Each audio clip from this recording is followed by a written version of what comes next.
เดินน้องเนื้อทองได้ไปบ่ได้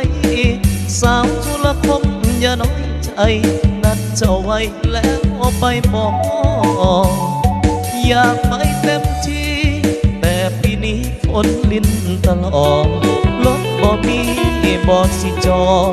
ได้แต่สอดสายตาแลสาวใส่ธานีตัวน้องคนดีอย่าเครียดผ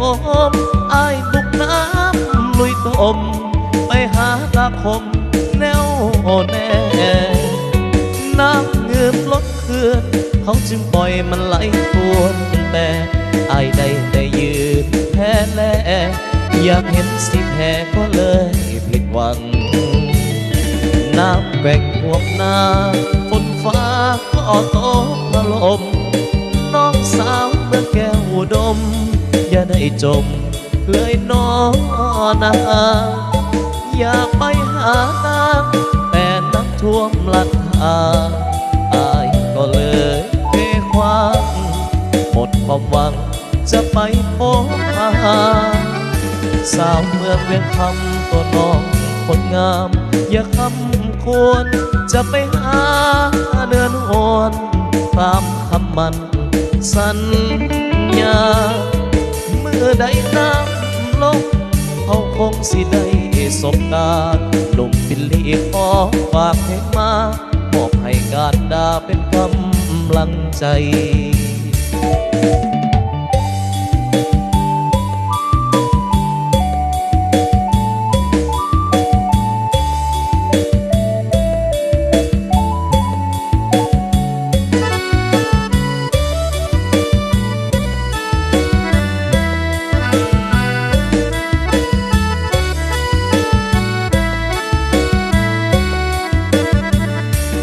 น้ำแก่งห่วงนา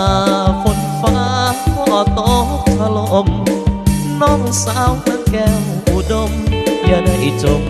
เลยน้อนาอยากไปหานางแต่น้ำท่วมลัดทาง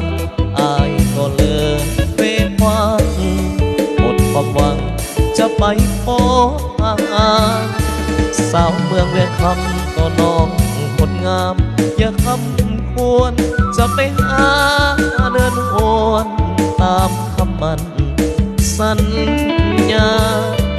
เมื่อใดน้ำลงเขาคงสิได้